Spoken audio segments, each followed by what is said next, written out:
conversations about life, got conversations about death, got conversations about building a nation, about gaining knowledge of self. Not here to deceive ya, we'll make you a believer. Come build a nation with conversation, with prophecy and Atiba. Conversations between comrades.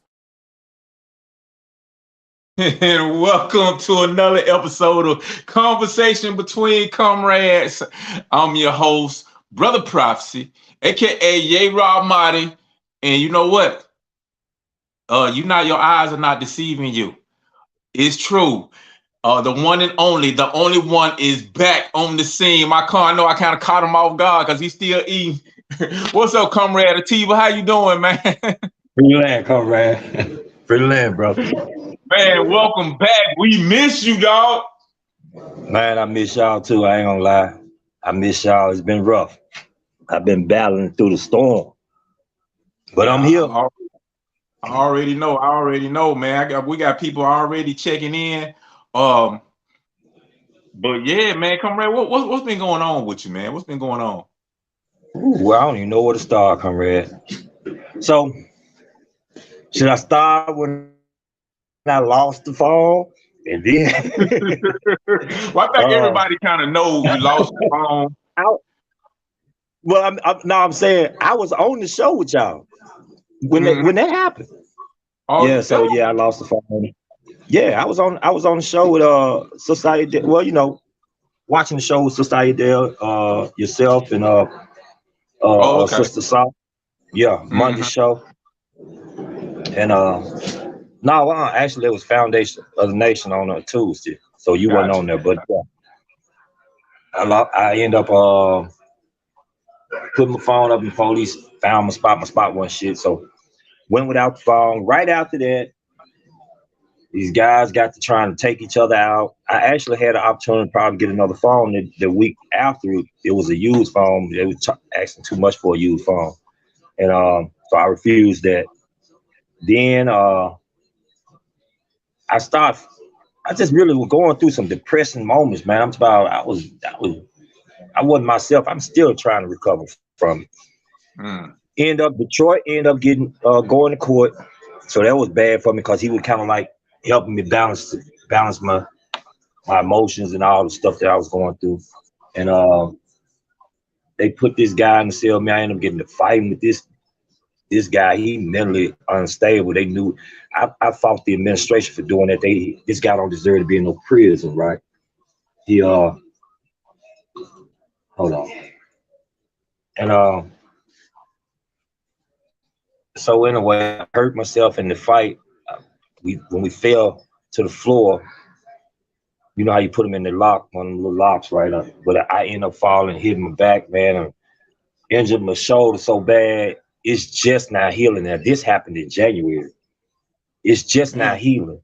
And every day I'm in pain. And the woman says probably my nerves. And I think it is my nerves because it went all the way down into my arms, all in my back, all up my neck. And a couple of nights it went all into my face and shit. Just pain 24/7, all in my sleep. I can't sleep. My blood pressure went up. I went through some shit. I'm about health complications, comrade. I'm trying to snap back right now. These guys, they didn't stabbed each other and all kind of shit and killed one. It's two or three guys got killed. One guy, old guy, he didn't get killed. He choked to death on some food down here. And they was trying to do CPR on him and they killed him. Wow. He went to cardiac arrest and died. So anyway, so we're going through all this old crazy shit, comrade, and good thing. No, I didn't even get a chance to tell you this though, comrade. You know I'm back in court. I'm on my way back to court. Oh yeah. Pretty soon we won't be doing this live from the prison. We'll be there with each other. Hey, comrade, I'm just telling you. You fuck around, you get on the outside, you know we finna cut up. You know we finna cut up, comrade. Well, get ready. I'm just that's all ready. I'm saying. That's all I'm saying. I ain't gonna say much. Now you know the corrupt stuff that's going on down there at the county jail and the judicial system down there. Well, it's actually going on all over the state, all over the country. So I've heard.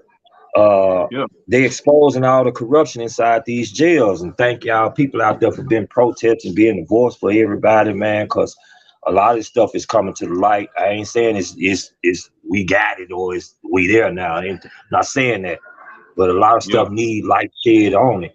And I've been arguing my situation for for quite some time now, and because there was a lot of corrupt shit that went on during my case. And well, Mm-hmm. now I got a letter from the DA's office stating that I got a claim. Oh, I got the snap. letter here. Yeah, I got the letter here right now. Oh shit. I ain't know about this, comrade. Yeah, That's so what's so my family jumped on the ball. They went and got an attorney ASAP, right? I ain't got a chance to talk to this attorney. Uh, but they done already got an attorney set up for me and everything. Damn, where my paperwork at? Oh, here it is. I made copies. I don't know where my damn copies go. They said the JRU, which is Justice Review Unit, has received your application. You may have a claim. However, we need additional information and all this stuff, right? So mm-hmm. I end up writing them and because they sent me a paper saying that they had a questionnaire for me to fill out, and I did all that, and then they wanted more information on my case, so I did that. See, when I submitted my name in there on the Shelby County, because y'all been out there protesting out there in Memphis about the corrupt DA, that Mm-hmm. Amy Wiry, the white woman, Yeah. she was on my case. Yeah, she was over the DA's Oh, office yeah. on my case. Yeah, and She a beast, man. yeah, hey, so man, the people been out there protesting that and trying to get her up out of office. So a lot of exposure came about her and her corruption. I don't know the particulars of it because for one, we don't have the news down there. I just Yeah. got a phone like 2-3 days ago now. I'm gonna look into that myself and see what was going on. This one friend I know, she had her son was involved with the exposure of that Amy Wiry, and she texted me and was telling me some things to well, basically asking me questions about the judicial system and this particular DA. I was just Mm-hmm. saying, like, she been playing off the emotions of people. She don't give a damn about the crime that didn't happen. She was more so concerned with pushing her career, and she white and she is predominantly black. It's those that she been in front of. She get out there and put on a show, a real acting. I'm about winning Oscars, making sure that whatever this situation is, whatever the DA is pushing for, is they gonna get it, and they pushing it the hardest. So just a lot of stuff. So I mean, like I said, things are trying to shed some light down this dark tunnel I've been in, right? Dig, And dig, dig, dig. so I'm just right now. I'm waiting to hear back from them again. I done got 2 letters. Like I said, the second one was a no. I got 3 letters. The third one was a questionnaire, and so I wrote, and they received it. They told me to be getting back. I actually never looked for them people to say anything. I just heard about the situation and threw my name in the bucket. And Hmm. about 2 months later, yeah, about 2 months later, they wrote me. They said I got this. That's what I just read to you. I may have a claim, but they need information about my case. So That's what's up, comrade. That's what's up. Let me make sure we greet everybody properly. You listening to the conversation between comrade, and if you ain't figured out by now, the comrade is back in the house, so that means it's on.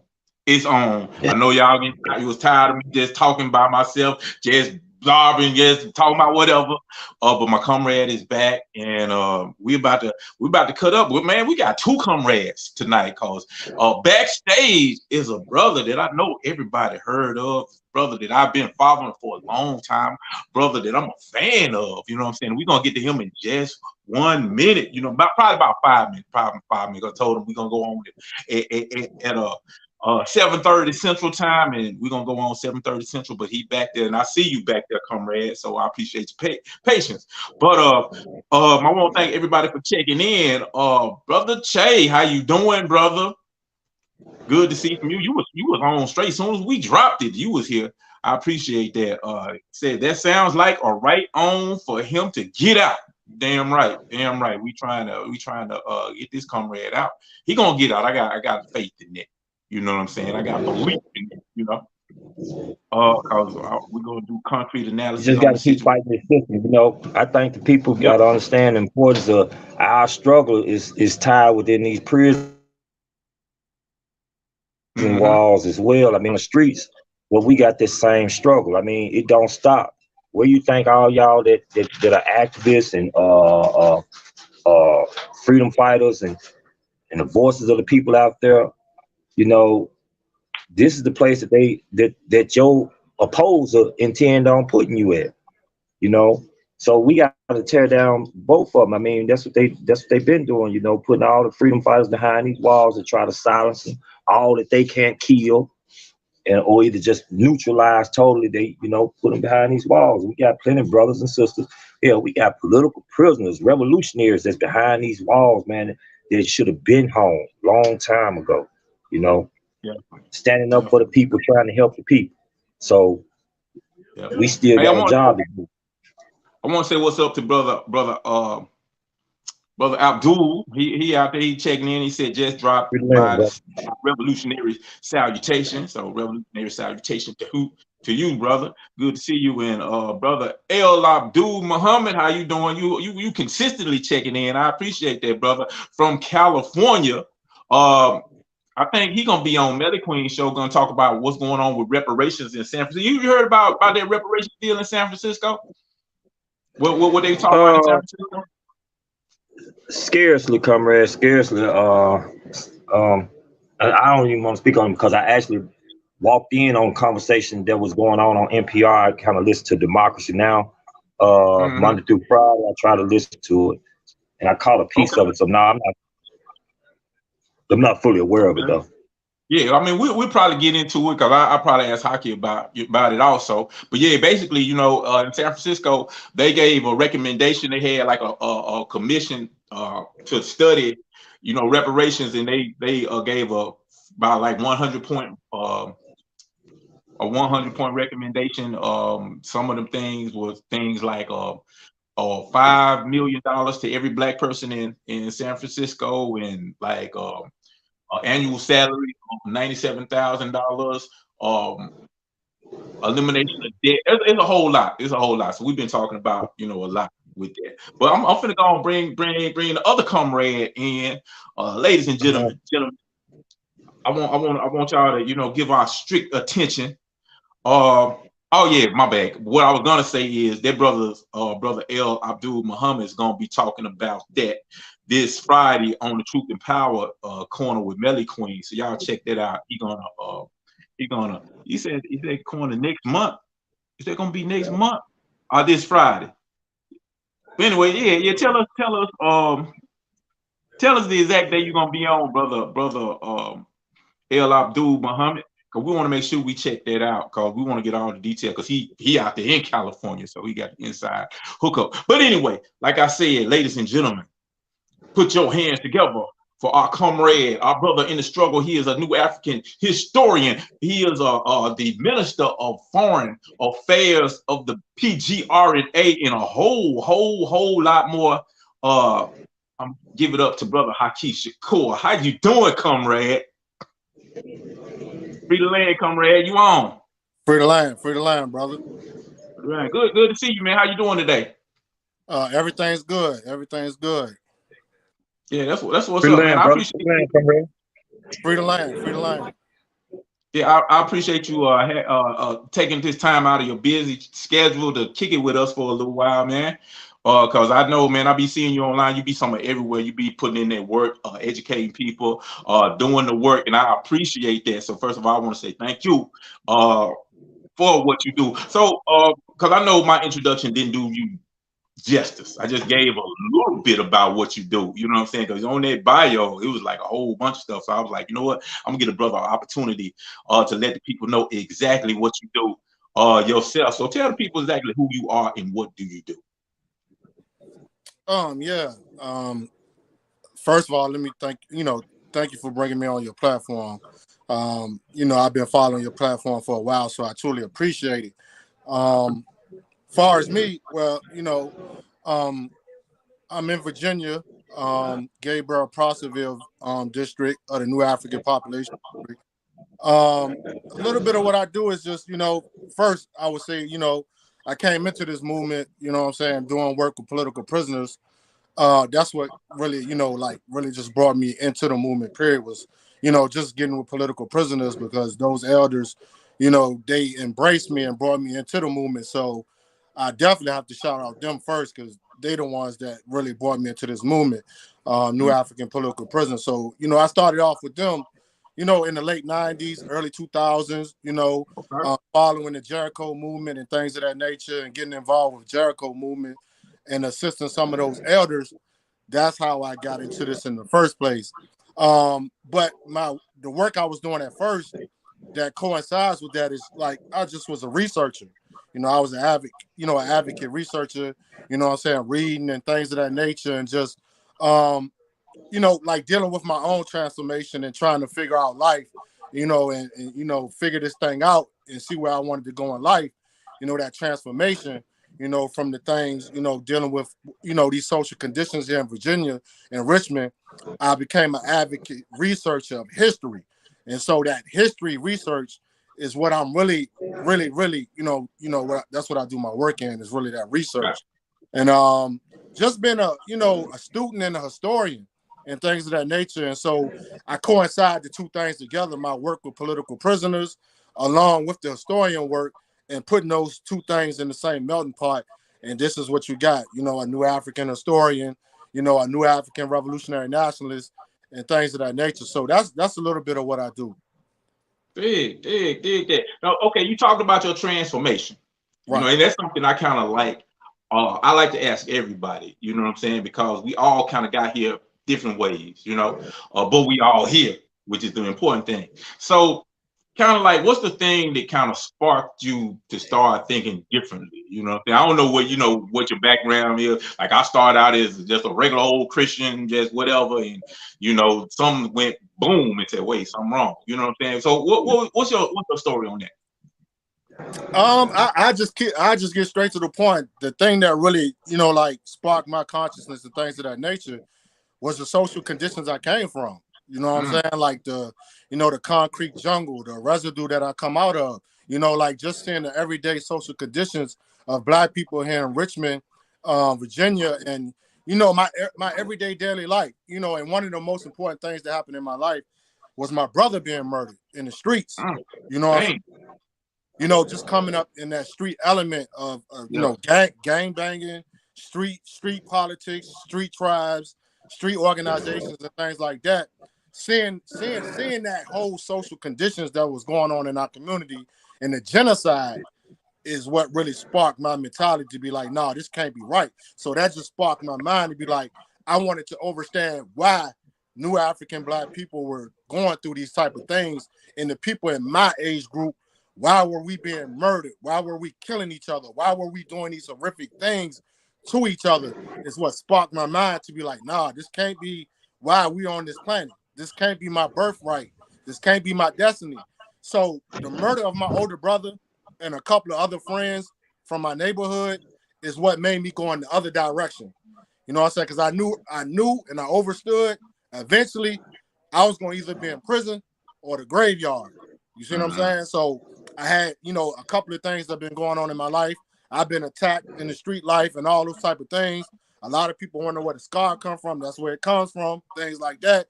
So, I really did it for my brother, and I really did it for my friends, and I did it for my mother to, to change myself and transform myself and things of that nature to get to where I'm at now. That's what's up. That's the inspiring story. I appreciate you sharing that. A lot of brothers need to hear that, because a lot of people are in that same condition, but they ain't, saw the light or means to get out of that. So like within your analysis, in your study and your research about our current condition, our current situations, what's in your opinion or your analysis of why the conditions of the street and that hood life and that self-destructive element within our culture exists? How did that come about, and why does it exist? I mean, like I always tell people, you gotta it's just like, you know, like in the con people with the symbol of the bird, Sankofa. Yeah. I always tell young brothers, and I always try to tell our people, like, in order to understand your today, you have to understand your past. Because if you don't understand your past, there's no way you can understand your conditions that's going on right now. So I first tell brothers and sisters, like, you got to go back to see how we got into this by the foundations of this country, this settler nation. You see what I'm saying? Like, if you don't go back and go through that process and understand how we got here, there's no way you can understand the street life, the street conditions, our communities, and things of that nature. So I always tell brothers and sisters, you know, we know our story starts before slavery. We get that point. Yeah. But in order to understand the concrete conditions now, you have to start with slavery, with the beginning of the settler nation, in order to understand us now. Because don't get me wrong, we need all that history from Africa. We need all those type of things that happened before what happened on this land. I get that, but you have to study, I mean, extensive on the conditions and the enslavement of your ancestors in order to understand where this street culture and all these type of things come from, which is our oppression. Simple as that. Our oppression. We've been enslaved. We've been genocide. We've been murdered. We've been forced into conditions due to, you know, the economic, you know, impact from the capitalist system of slavery. So it's like, it's a whole chronology and a process that you got to go through to understand the street conditions and why we turned out this way and why we still in this position. Matter of fact, you know what I mean? Why we still, you know, because brothers and sisters still see the street life and things of that nature as attractive because they don't have nothing else to look forward to. You know what I'm saying? They go to that because of love. They need the love. You see what I'm saying? They go to the wrong, put like this, they go to the wrong places searching for love. You see what I'm saying? Which they should be getting from their community in different ways. But, you know, these third world conditions are a result of this capitalist system. Damn right. Excellent answer. I agree 3,000%. You mentioned Sankofa. Look back. You know what I'm saying? Find out where you came from. Appreciate you bringing that up. And with that, because like it's a lot of laws being passed right now, especially like in Florida with the government of Florida, where they really making it illegal to study our history. Basically, they're making laws, putting laws that basically say anything to make white people feel bad, we can't study it. Right. Which, you know, in my opinion, is bullshit. What's your thoughts on that? I just look at that as another part of the colonial education system, which we know is the school to prison system. Period. So, you know, that's just another mechanism that they're going to use to try to keep you, you know, from finding out what really happened to your ancestors and what's happening to you right now. So, you know, this is just a part of their colonial education system that, you know, that is hell bent on destroying us mentally, which we all know that's menticide, you know what I'm saying, when we've been educated by our oppressors. You see what I'm saying? So at the end of the day, I just look at it as another strategy of war, another strategy and mechanism to keep you from, you know, finding out who you truly are. In the first place they're going to do that is they're always going to attack the mind first. Because if you attack the mind first, the body easy to conquer. So at the end of the day, they have always attacked us through the education system. Period. That's how they indoctrinated us all in the first place, was through the education system. So you already know they're going to attack that and try to suppress that and try to control that in order to control oppressed people, period. And, you know, to, you know, control new African people, period, is through the education system, which is nothing but a one-way ticket to the penitentiary. So you brought out the education is being a strategy of war, because actually, you know what I'm saying, one of the first things that you do in a war campaign, you have a mass propaganda campaign. You know, that's one of the first steps. You know, why I appreciate what brothers like you do. You know, trying to follow and do the same. A lot of people don't really understand that we are at war. And you know, in my analysis, we've been at war for over 400, 500 years within this country. What would you say, you know, as far as, like, do you think we are at war, which obviously you do, you bring it up? But what would you say, to people who would not understand the concept that we are at war because under this neo-colonialized situation that we in currently, it's hard to necessarily understand who the enemy is because it's so much of our destruction has been at the hands of people who look like us. Right. How would you explain to them that we are actually still at war with this oppressor? Especially for people who never even understood that we was at war in the first place. Right. I mean, it goes back to what we was just talking about when it comes to that education system. That propaganda machine is what got many new Africans in America now not realizing that they're at war because integration. Period.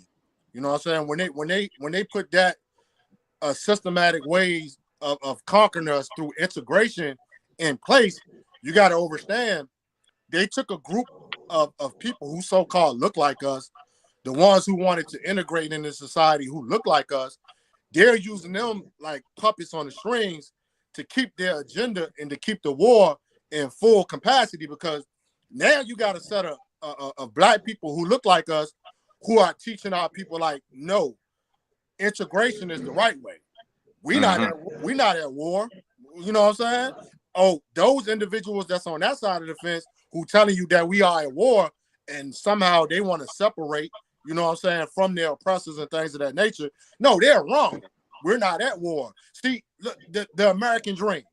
Let's go ahead and put that out there. Once they started indoctrinating our people with the American dream, that was one of the most strategic mental genocides of war ever been placed on our people, man. When they put that American dream in front of our eyes and then put these puppet Negroes, these neo-colonialists in front of us, which they still doing with these puppet leaders, right?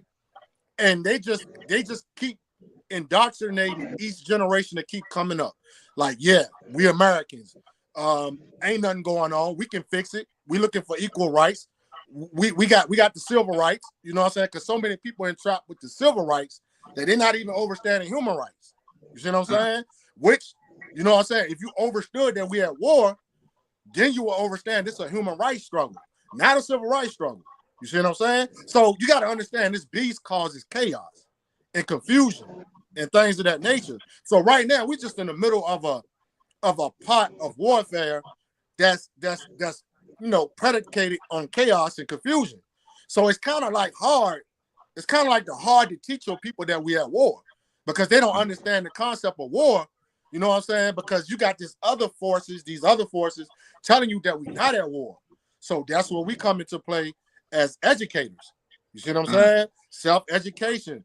You know what I'm saying? We got to self-liberate our people. We got to self-liberate ourselves. You see what I'm saying? In order for them to understand the dynamics of warfare, which slavery is warfare. That was a war. That was a war on a whole continent that our people don't even realize. You see what I'm saying?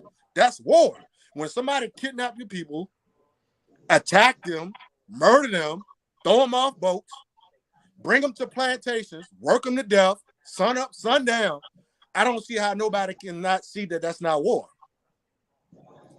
Yeah. I know my grandmaster teacher used to always tell us that when the first African was placed into this system of chattel slavery against their will, that was an act of war, period, and we've been at war ever since. So yeah, definitely. Hey, Comrade T, but don't let me just hog the conversation. Jump in at any time, man. I know we weren't even expecting you to be on the show. We're kind of surprised, you know what I'm saying? So they gotta do everything, But so I was saving a few comments, right? Because the brother brought up the first one was the education thing from going on with this cat down here in Florida, right? And I tried to catch on a little bit because they've been covering on the radio station I be listening to. The thing about it is, where did you learn your conscience? Where did you gain your conscience when you began to study your history? Did you learn it in school? That's for both of y'all. That's a question to both of you. Because I certainly didn't. If I learned in school, it's the school of hard knocks right here in these motherfucking bars. I don't think none of us went to school and learned our history. in the public schools that we come from. And I don't think that we should learn it there, because the public schools is owned and controlled by our enemy. So he's gonna only tell you what he wants you to know. Your enemy ain't gonna give you the truth. The real truth, that frees people. That sets you in the path of going towards genuine liberation. Our job, as you completed, was saying that we must liberate ourselves. We must educate our own. We must be the teachers. That's our job.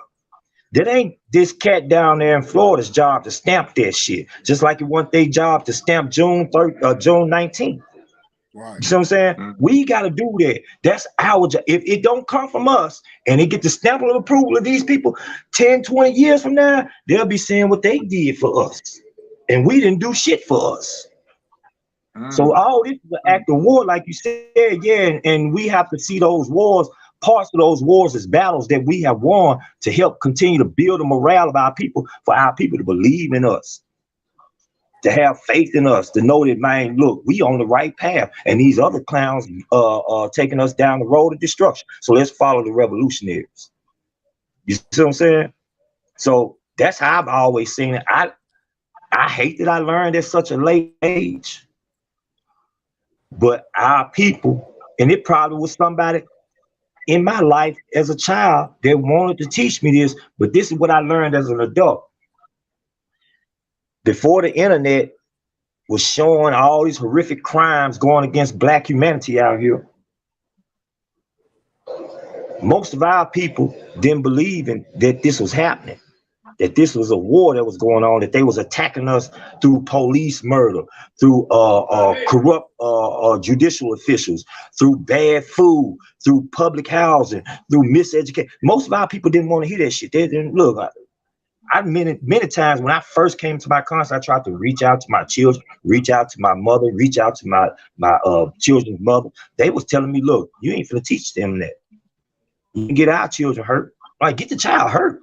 Wait a minute, don't you know that what I learned in this prison system would have saved me from ever seeing a prison? Would have put me on a path that I would have never. I mean, there's things I could have been doing in my life that I would never have done the other things that I did over the years. You see what I'm saying? If I'd have had this here knowledge, this to guide my steps, to learn from my ancestors, those who struggled before us, you know? So it's up to us today to break down those walls that, you know, our people have when it come down to, don't teach them children that. No, we supposed to teach our children that. Our children need to learn that so they can be them geniuses that we know are capable of being.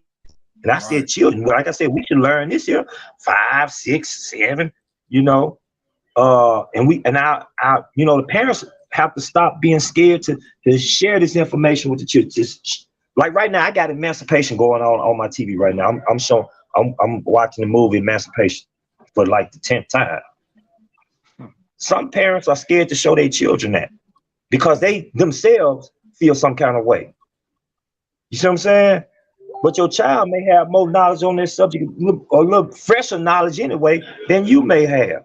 You might learn something from your child. If nothing else, your child may say, hold on, that's wrong. You know? And I think we should do something about it. And it further empowers that child down the way to always know that that's wrong. You know? So I think that, you know, we have to stop being scared of teaching our children ourselves. We have to stop being scared of letting those who have the time to help guide our children, give it to them. You know, that's one step towards liberation. You know. I want to pick up on something you said, Comrade. I want to ask Haki on, because you brought up how within the prison walls you got liberated. You got a proper education, or education that you should have gotten when you was a child. Which brings me to a lot of work that you do, Brother Haki, because you're big into political prisoners. Kind of talk about their work and why is that so important? Yeah, that work is, you know, important to me because, you know, most of these, you know, elders and political prisoners of war, these were my first education. You see what I'm saying? This is like Conrad was just saying, like, you know, I wasn't born into this, but I definitely was raised in it. You see what I'm saying? Like later on, you know, I caught like he said, I caught on a little late, but I feel like I caught on at the right time because, you know, these people saved my life. You know what I'm saying? Mentally. See, people got to understand, like, you know, to be dead mentally is the most horrific enslavement ever. You know what I'm saying? To be dead mentally and to be taught by your oppressors and to be taught by the people who murdered you and enslaved your people, that's death mentally. You see what I'm saying? So it's like these political prisoners, when they came into my life, and I figured out, you know, some of them I already knew, but you know, to meet the other political prisoners and things of that nature, and for many of them to be under their wing and to educate me and to bring me out that dead state, man, it was like I pledged allegiance to that work. You see what I'm saying? Because it's like the first thing that was taught to me when I came into the New African Independence Movement is never leave your comrades behind. You see what I'm saying? So it's like that's what I've been doing ever since I stepped foot into this movement. You see what I'm saying? It's like to remind people and educate people. Is like you got people sitting in prison doing horrific time for us to be liberated. You see what I'm saying? Who sacrificed their lives for us to even have some kind of humanity. You see what I'm saying? Who are in those prison walls because, like Conrad said, we won some of these battles. You see what I'm saying? And they paid the ultimate price for some of these battles. So it was like, man, the best thing I can do to repay them back is to advocate for them and to work with them and to help, you know, keep brothers from coming in there. You see what I'm saying? That's one reason why I started doing that political prisoner work, is to keep these youngsters from going in there. Because this is what my elders telling me inside the cage is like, keep them young brothers from coming in there. You see what I'm saying? You got to take the educational panel, you know, the baton and run with it. So that's what I did. I took what they gave me and I ran with it. And I always kept in the deep of my mind and the loyalty to them to make the world aware of who they are. You see what I'm saying? Right. So okay. Dang, what I was gonna say. Man, I'm getting old. My thoughts are leaving me. But no, it's like you said, we got comrades who are locked up in prison, been there 30, 40, 50 years plus for some activity that was going on during a time period when our community was attacked by an illegal program called the Counterintelligence Program. Right. Like, do you not think that like that alone should be reason enough to open these cases up to free these brothers, to get these brothers out, because they were engaged in something that was an illegal war campaign against our community, you know, with the counterintelligence program, which tactics use lying, sabotage, setting people up, include murder. You know what I'm saying? Some of the most vicious murders occurred because of them. You know what I'm saying? What's your thought on that? Right. You know, we would think it would be enough. You know what I'm saying? People with common sense would, you know, many of us who have common sense would think it would be enough. But at the same time, if you understand this power structure and you understand this government is ran off organized crime, and I always like to tell people that the United States government is organized crime at its highest development. You see what I'm saying? So it's like, you know, we would think that would be enough to open these cases up and to release these individuals, you know what I'm saying, through truth and reconciliation and things of that nature, dealing with warfare. Because like we said, this is warfare. What happened to our elders in the 60s, the 70s, and the 80s due to the counterintelligence program was warfare. So we would think it would be enough for them to open up these cases and release these elders. But we got to come back to reality. Yeah. This is a government that's founded on organized crime. So if they was to do that, it would be a lot of their criminal activities being exposed, even though a lot of it already been exposed. But you know how this government operates under organized crime. It's a lot of dirty secrets they can't let out that closet. So that's why they don't want to open those books up to the counterintelligence program and hold the counterintelligence program accountable, because it's going to open up another door to their organized crime. So, you know, it's all about knowing what we're dealing with and who we're dealing with. That's what I like to tell people. And I always got to tell them, like, we dealing with organized crime when you're dealing with the USG. Definitely. Dig that. I'm gonna switch topic just a little bit because it's actually something that this is a question actually I want to know myself because just looking at you, I mean just following you, you talk a lot about the Igbo nation and a lot about that. Educate me on that, bro. And I'm actually sincerely asking, like, educate me on that because there's a lot that I don't know about. Yeah. Far as the Igbo nation, and the Biafra nation is what it's really called, Biafra. Gotcha. This is just the process of my self-development that I went through. And part of me being a historian, it wouldn't be right if I didn't try to find out my history, my story, my ancestors, my bloodlines, in order to, help me with who I am with my identity. You know what I'm saying? Because we already know the majority of us have been stripped of that. You know what I'm saying? During this warfare, what we call enslavement, slavery, and things of that nature, so many of us been stripped of and detached from who our ancestors is and who our bloodlines is. I just took it upon myself to research my own story.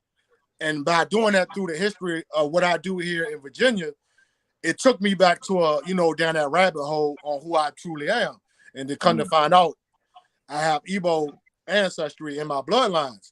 So during this process over the years of finding out who I am and finding out I do got Igbo in my bloodline, I just started to reach out to people in Igbo land, in Nigeria, to try to communicate with them, to build relationships with them and things of that nature. So through that whole process, that took me, that opened my eyes up to a whole nother level of nation building and diplomacy and things of that nature by reconnecting with the Igbo nation and, reconnecting with my Igbo heritage. It just built my conscience to a whole nother level, internationally, because we got to understand how much internationally we need to have a relationship, which is Pan-Africanism. You see what I'm saying? We need to have a relationship with our brothers and sisters on the continent. So, that whole relationship with the Igbo nation and things of that nature, it just built me up, and developed me more when it comes to this new African nationalism, on on being a nationalist and international relationships, period, and international politics. So the whole Igbo thing is something that I'm just using as a tool also to educate people to man, communicate with these brothers and sisters on the continent, build relationships with your brothers and sisters on the continent, and most importantly, do that research, do the due diligence of finding out who you are. Go into your family records, go into your family history, and find out who you are, because you have to liberate yourself first. You can't liberate nobody else if you can't liberate yourself first. So that's what I did, and this whole relationship I got with the Igbo nation now is just something that I'm bringing into the fold. You know what I'm saying? As far as this work with the new African nation as well, building relationships. Gotcha. That's important, especially you being a minister of foreign affairs. Right. But with that, so all right, as you reach out and gain connections, with our brothers and sisters, how you receive, when you try to do that, because it's almost like a tense situation between Africans here and then Africans on the continent. You know what I'm saying? It's like, it's like an uneasiness, especially amongst the unaware. Yeah. So it's like, what's the relationship like when you reach out to our brothers and sisters in the Igbo? This is something that I learned over the years. The process that I use to communicate with brothers and sisters, in the diaspora, whether it's the Caribbean islands, the African continent, Europe, because a lot of people forget that it's an African diaspora in Europe. It's an African diaspora in Asia. It's a diaspora it's an African diaspora all across this continent. But the one thing that I use to make it better in communicating with each other so it won't be so tense, because you're right. It'd be hellified intense. But the thing I do to make it better for all of us when I'm reaching out to these brothers and sisters is find out the commonalities that we have. You see what I'm saying? Not trying to go into communicating with them thinking I know more than them or they know more than me. See, that's where the arguments and the detachment and the chaos and the confusion coming in is when you start to communicate with people outside of America and you come in with this little ego like you know more than him or you know more than this sister and things of that nature. See, I stripped myself of all of that because I realized that you can't build relationships and you can't build and nation build, period, if you don't come into the, whole communication thing with these brothers and sisters with some kind of sense of just being humble. You see what I'm saying? Because that's the energy they give me. That's the energy I give back to them. Because every brother and sister I've met, whether it's in Jamaica, whether it's in Haiti, Europe, Africa, it's always a humble energy. And so once that humble energy comes into the fold, man, that shit feel like we've been knowing each other forever. Once we start communicating and loving on each other mentally, psychologically, and stuff like that, it feel like we know each other forever. And then what makes it even more better and makes it so powerful is when we find out the commonality is that all of us struggling for independence. Yep. You see what I'm saying? Like that's the thing that really woke me up and made me want to be more internationally active is when I started to find all these movements in Africa, all these movements in Caribbean islands. We got the same commonality. We all struggling for a nation. We all struggling for independence. So when I seen that, those the brothers and sisters I started to seek out. I started researching independence movements. Who's struggling here? Who's fighting for independence here? Because at the same time, I'm trying to build relationships with them and try to learn what their struggle is about. I'm trying to get them familiar with the new African struggle. You see what I'm saying? Because a lot of those brothers and sisters, they don't know what the new African nation is. They never heard of the Republic of New Africa. They never heard of the new African independence movement. But when we started communicating, I started to educate them, then they start to be like, oh, that's just like us. That's just like what we're trying to do. Like with the Biafra struggle. That's why the Biafra struggle and the new African struggle is so identical, is because both struggles started around the same year, 1967, 1968, 1969. So that's why we have embraced each other so strong, Biafra and New Africa, and we trying to build relationships with each other because now we see that we got commonality. If you can help me get independence, I can help you get independence. You see what I'm saying? So that's the foundation we stand on when I'm reaching out internationally. We just stand on nation business. Gotcha. I got a couple of questions for you. Melly Queen, what's up, Melly Queen? Appreciate all the work you do. She says, Minister Haki, are you going to be in attendance of Nation Day 55 in Charleston? Are you on Nation Day this year?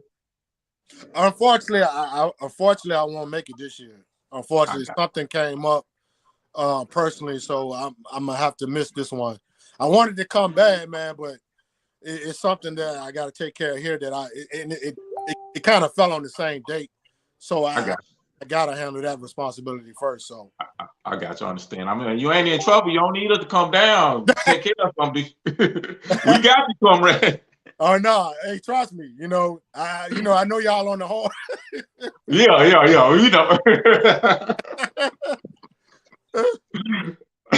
Well, yeah.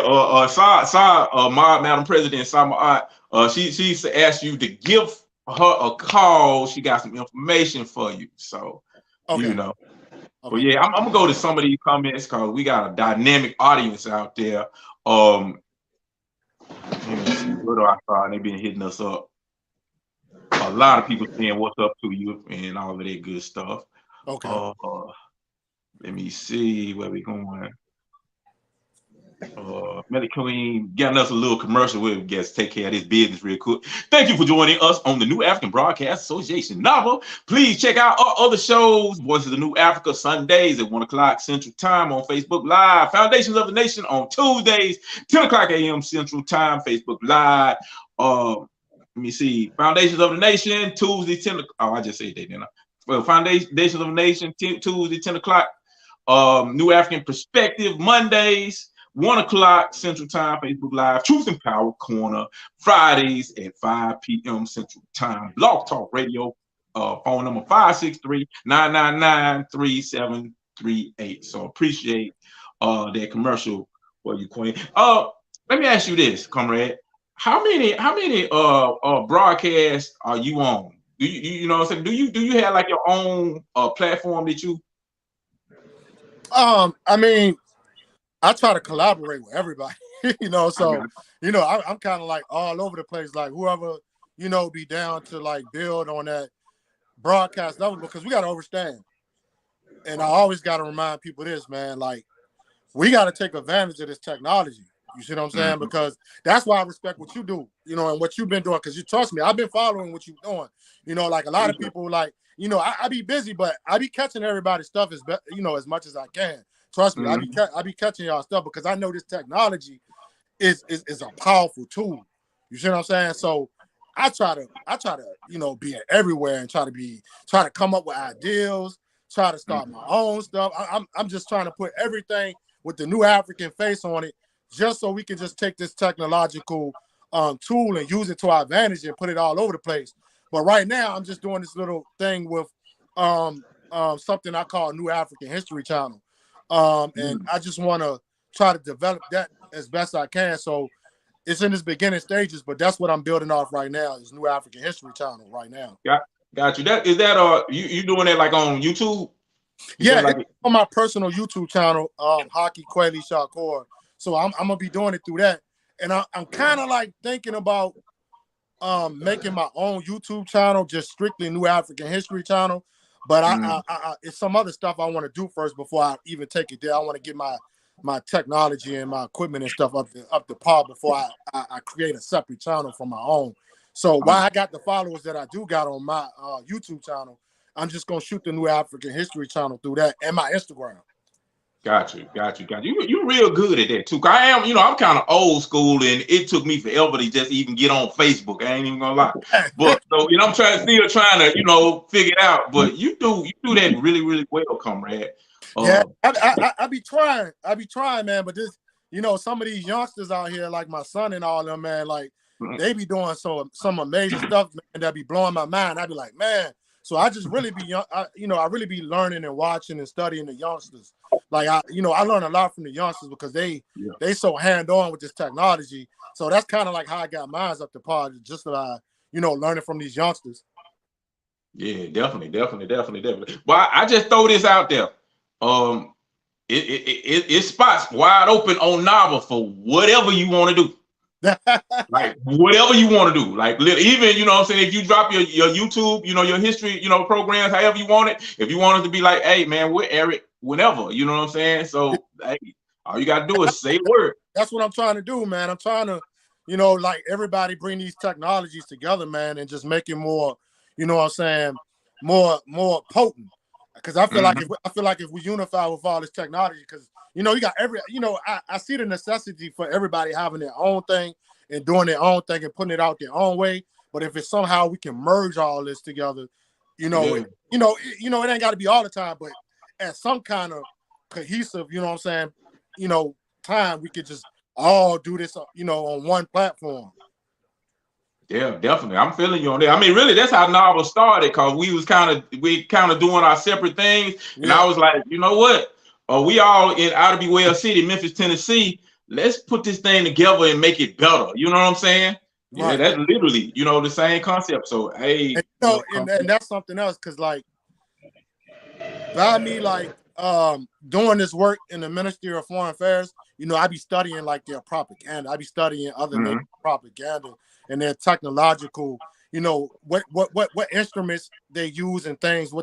How do they get this information out the way they do? Because when I be seeing some of these unrepresented peoples, nations and peoples that's struggling for independence, I be observing and studying their propaganda and their technological strategies. And I be watching, I be like, oh, okay. The one key thing that I be noticing that what all of them be doing, they put all their stuff on one platform. So I was like, oh, now I see why their information is so received so far near, and it's making impact, and it got the oppressors paying attention. You know what I'm saying? Because it's like, oh, these people serious. They moving as one unit. They really moving as a nation. So they serious about independence. So it's like I just feel like we need to get that in order for us as well is by like just putting this stuff all together and put it out like that. Yeah, that's what's up, man. Because there's nothing more powerful than the world seeing all of us unified, not just separate. You see what I'm saying? That's cool. It's cool to do your own separate thing, but when they see all of us doing it at the same time and on the same platform, oh, that wakes the world up to what we're trying to do. Damn right, comrade. Hell yeah. Comrade Atiba, you been up there quiet, man. What's up, man? I know you got like about 1 million things go running through your head, man. Go on, talk, say something. I dare you, say something. Because we got people who welcome you back. Freedom Power just checked in. Said, Comrade Atiba, good to see you. You sounding strong. Miss you. Comrade Haki. My brother, walking, breathing history library. You're walking, breathing history library. But yeah, man. You know, you can jump in, comrade. No, I'm just enjoying the conversation. Both y'all are comrades. I'm just enjoying the conversation, listening to what the brother's saying, right? Because it's been a minute for me. Actually, it feels good to sit back and hear somebody else talk. I've been doing all the talking, so I feel I'm just asking questions. I ain't giving no analysis. I'm just asking questions. I mean, when I listen, ain't nobody else talking out here where I'm at. I'm the only one doing the talking. You know, I got brothers around listening, you know, but for me to sit back and I can relax and let somebody talk and learn from them, that's very rare. So I'm enjoying the conversation, you know. I hear you. Definitely go through a couple of more comments. Brother Che from the Attica Rebellions, how you doing, comrade? I gotta get you back on the show, man. Cause you said when Comrade Atiba come back, you want to come back on the show because you wanted to chop it up and argue with him and debate with him. So he back now. So right.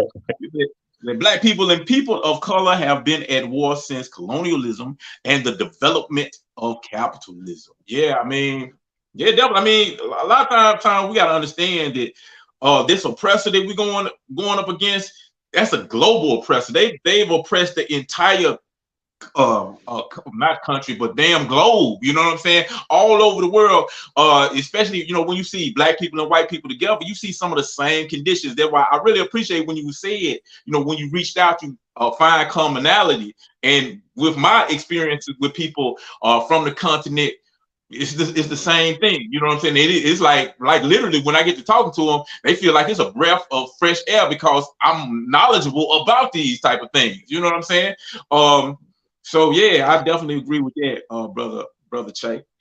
And yeah, come on the show again, so you and Atiba can have that dialogue. These distractions are killing us, and you damn right, they are definitely killing us. Millie Queen, slavery never ended; it was just upgraded, and that's one thing we gotta always understand that. That's kind of how this system works. It don't never really end. It just elevates. It just evolves so they become more efficient and effective at what they're doing. And right now, you know, it's like they've just figured out how to enslave you, exploit you, and oppress you in ways where you don't even realize you're being exploited, enslaved, and oppressed, which is brilliant because I know one thing I was telling somebody, I was like, the most effective form of white supremacy actually don't even come in a white face. It comes with neo-colonialism, one of black face. You know, a lot of times when we listen to music and it glorifies murder and death and disrespect of women and all that, I'm like, you don't realize this, but you actually listen to the manifestation of white supremacy right there. You know what I'm saying? But you're thinking because it's coming from a black voice. No, there's just, it's all, come from the same place. So thank you, Melly Queen. Appreciate that. Madam President Samaat, war on 3 continents and the Caribbean. Straight up, highly melanated human trafficking. That's correct. That is correct. Madam Vice President Mama Ayodele agreed, teaching within the home and branching out in the community. That is crazy. We got a whole lot of comments. Y'all been blowing us up. I appreciate that. I'm gonna go to a couple of advertisements. Cause we promoting our Nation Day, which is coming up. Matter of fact, Nation Day next week, ain't it? Yeah. Yep. March 31st through April 2nd. So make sure y'all check out that if y'all are in Charleston, Carolina. Man, check us out. You know, I'll be right back. We'll be right back with Atiba and Brother Haki Kweli on Conversation Between Comrades. Free land, y'all. What do you mean I'm suspended? You know, I work too hard to be treated this way. I love my students. This is not right, and you know it. What's wrong, love? They suspended me Why? for teaching about Black Wall Street. You mean that black town was destroyed by a group of white racists? That's the one, child. Hold on, let me get this straight. You spent a black teacher for teaching black history during Black History Month? Exactly. That's crazy. How do you expect us to learn and build a better future for ourselves if you won't allow us to learn about our history? Maybe this can help. What's that? A solution.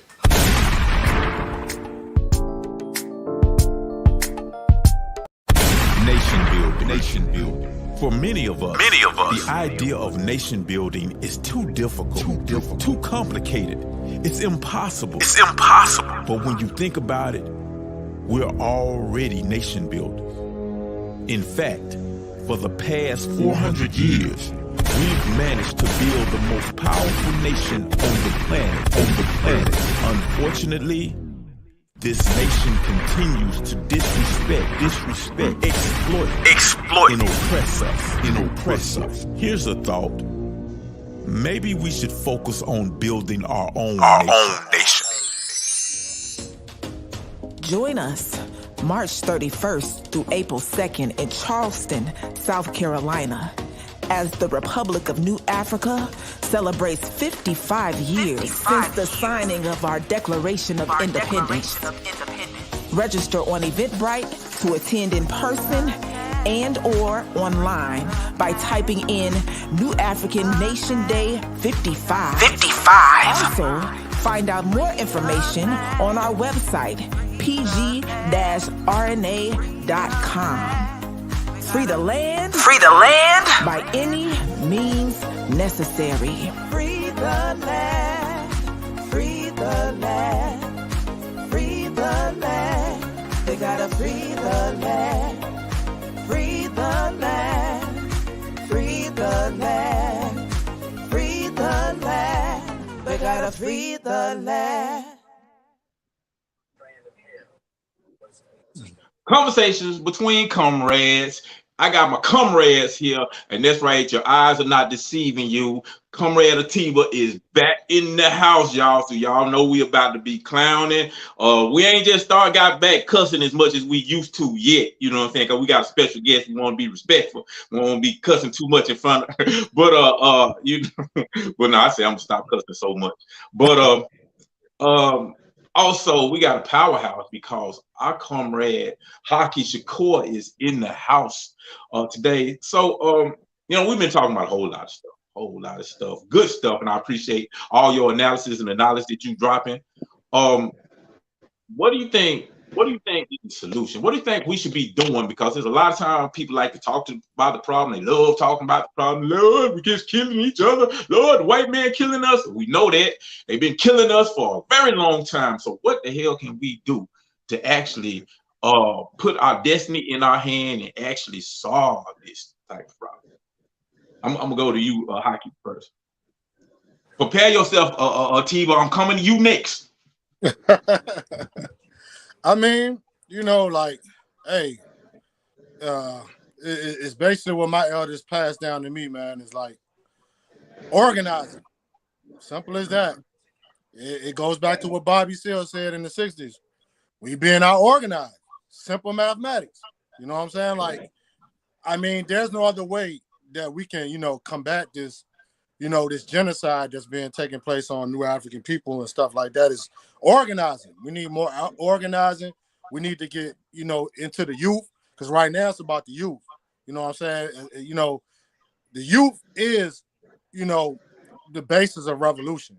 So if you can't get to the youth and bring the youth into the fold of organizing and changing these conditions, which starts with the mind, like I said, it starts mentally. We got to educate these young brothers and sisters, and we got to get out into these communities, man, and stop being scared of our people. I like to always tell people, like, I mean, it's easy to sit behind a computer. It's easy to sit in your house and just complain about what you see going on in the community. But at the end of the day, it ain't gonna change if you don't leave out that house and go outside that doorstep.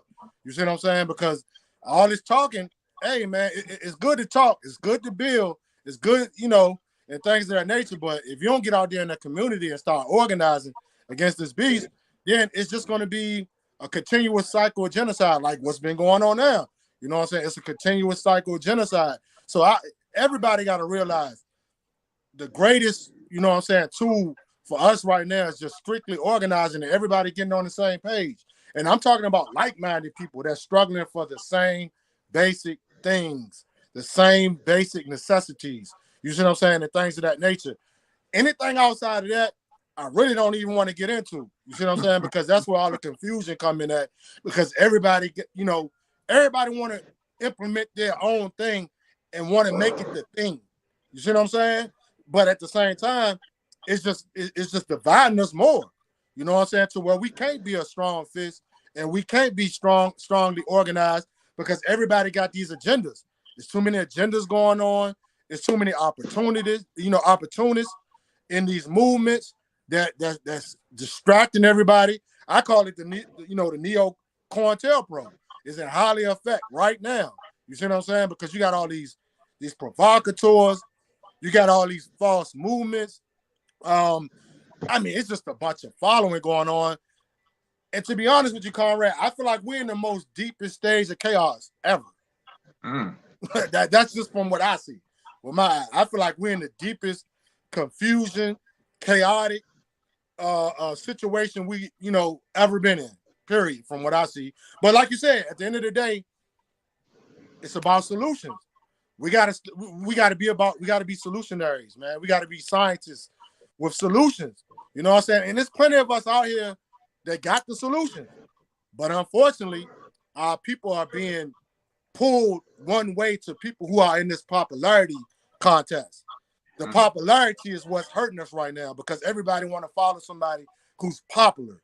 You know what I'm saying? And really, they leading them down the wrong road. They leading them in a blind mission because the mission of a lot of these popular so-called leaders, they opportunists. They doing it for money. They ain't doing it for the nation. They ain't doing it for the community or the people. So right now, that's another war we're losing. We're losing a war against popularity. You see what I'm saying? Because a lot of these people following all types of pseudo shit. You see what I'm saying? Mm-hmm. Shit that don't even make sense at the end of the day. So it's just, to me right now, I'm kind of saddened because it's just chaotic. We're in a bunch of chaos. Yeah, comrade, I almost caught the Holy Ghost a few minutes ago when you was talking about we got to hit the street and organize, can't sit behind a computer all day. You know what I'm saying? Yeah, I appreciate that, comrade. Yeah, that's real talk, real talk. T, what you got to say? What's your analysis on that? What's the question again? Because I want to, as the brother was talking, all kind of ideas got to pop in my head. You could just respond to him. You could just respond to a lot of things that he said. Because actually, it's a lot that I wanted to follow up on. So you could just do that. All right. Well, one way we can start doing is when we promoting our movement, especially the celebrations of our movement, those days. Let me ask you this: when the last time y'all sent a book to somebody as a gift? When was the last time? That's a good question, comrade. I ain't, Exactly. If you gotta think about it, it's been too damn long. You see what I'm saying? We just had our New African New Year's in February, right? Mm-hmm. Now we're finna have New African Nation Day. It should be an exchange of books. It should be an exchange of books. The reason why I'm saying books to help build our people, because we ain't looking for our oppressor to keep it, or looking for our people to look to the oppressor to educate us. We got to be our own liberators. So part of that organizing is organizing with people who have accepted some of the things that we are about. You know, Yeah. People, we understand that people don't join ideologies, people join people. All right, we understand that truly, and the best way for a person to come join with you is that person got to see that you give a damn about them. So Right. part of some of those things that we do with sharing with one another, because I mean, okay, for street guys, you put up on a street guy and he got out of prison or something, and you reach, you know, they reach him something, his guys reach him something, they might reach him the bag, right? And he love him for that, because, oh man, you know, hey, you help me or whatever, you know, that's that politics, right? But for us, our politics got to be even strong, because one thing we do know, and we can promote this, we should be promoting this. I think we already been promoting this. When you I can give you $1 million and you'll think that I gave you something. But if I gave you a book, I just changed your life. Right. Literally, I have gave you a new perspective on how to do whatever your ideas may come to your head. I may have given you something to help you along the way. In other words, I just empowered you. Right. I just put you in a better position, you know? So on those holidays that come up that we have, exchange a book with somebody. Give a book as a gift to someone. Send a book to someone, you know? Send a book that you enjoy. It don't have to be some complicated book, but it needs to be a book that brings awareness. You see what I'm saying? So that's what I would think on a simple level, because a lot of time, and when I say that, a lot of times, our jobs out there, I know y'all work out there and stuff, it ties y'all down to where the time that you have to try to do things, build things, you know, the job gets in the way of stuff, you know, and you have to go to do the job in order to pay the bill. Whatever the job might be, it makes no difference. Whether you're a person who is self-employed, a lot of times it gets so hectic with the bills and taking care of the rent and whatever it is that we have to, our responsibilities, it pulls us away from being able to do some of the most important things, and that's being there for one another, being there for one another in ways that we don't understand. So I think I try to keep it simple. You know, when we stand, like the brother was saying, organize. That's the beginning steps of organizing, because people ain't gonna organize with you if they don't think you give a damn about what they care about. You know, and what they care about first and foremost is how they gonna do their next whatever they is. You just gave them something to help them along the way. You know, I had a second thing. You know, like I said, things are going through my head, and I'm gonna be brief with this. Change our relationship. Most of our relationships are based through the capitalist way of thinking, man. We gotta change that shit. Everything that capitalism has set the precedence for, we tend to emulate that same shit from the upper to the lower level, you know? And what I mean by that, our whole relationships is based on what we can get out of each other sometimes. So us conscious brothers and sisters, we have to change that, man. We got to change that relationship all the way around the board, you know. Y'all heard me say this more than several times. There shouldn't be a black man that can't call a woman his queen. And there shouldn't be a black woman that's talking about she's single and she don't have a black man in her life. You know, we got to change our relationship, man, because we basing our relationships on what the capitalist mode of production has put forth for us. You know, if you ain't got no money, you ain't got no honey. You see what I'm saying? If you ain't got a career already set up, then I ain't coming near you. But, you know, a lot of us are kind of geared that way, and that's not just, that's conscious and unconscious. You know, we got to change that, man. Actually, you know, yeah, that's a good point, because something we always talk about, you know, because we're really focused on nation building. You know what I'm saying? Ultimately, we want some nations, we want it of our own. You know what I'm saying? But one of the dangers is, if we get what we're actually striving for, and we implement this same system, this same capitalist system, we'll get the same thing. You know what I'm saying? So it's almost like well, it ain't even almost. We have to re-educate ourselves, because we've been indoctrinated. We ain't got no choice but to have been indoctrinated into it. And as of right now, we still living under capitalism, and you gotta abide by the rules of capitalism in order just to survive. Because you can't be a socialist under capitalism and survive, because you will die. You know what I'm saying? So it's like we got to do that, but at the same time, it's like we really got to eradicate our thinking, but at the same time, figure out how to survive at the same time. And I think that's a dynamic that's hard for a lot of us to navigate through, because I know a lot of good people, but they're not good at securing resources and all of these type of things. Then I know people who are really good at that, but they don't have the mindset of bringing each other up. You know what I'm saying? It's more opportunistic, like you said. So it's like, what in your opinion, how can we merge, the two? Because it's a certain class of people that, well, I don't know about y'all experiences, but sometimes it's like a certain class of people that it seems like it's hard for us to reach. Like the people who would be commonly found in what you call the so-called bourgeoisie class, you know what I'm saying? Because they so tied to the system, because the system has done well for them, that they don't want to let it go. But you know what I'm saying? Every once in a while, especially when I was in college, I met some people who was part of that class who was politicized and understood, who could break it down just as good as any of us, you know what I'm saying, if not better. So, you know what I'm saying? I'm kind of thinking out loud, but I know at some point in time, we got to reach these people also, the people who are in college. Because matter of fact, the Panthers and all the struggles in the 60s, they started by college students, you know what I'm saying?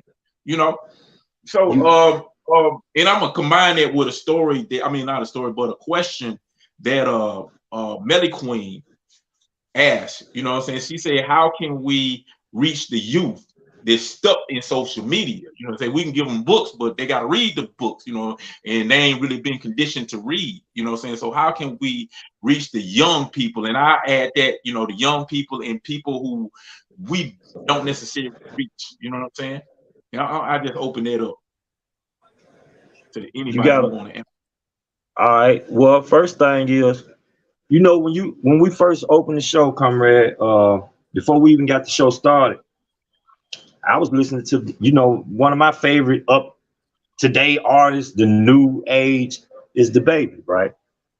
Mm-hmm. I ain't gonna say my favorite, but I like him because he's authentic, right? He don't have all that auto tune shit behind him, and it's him. His videos matches lyrics. Anyway, so I was playing that.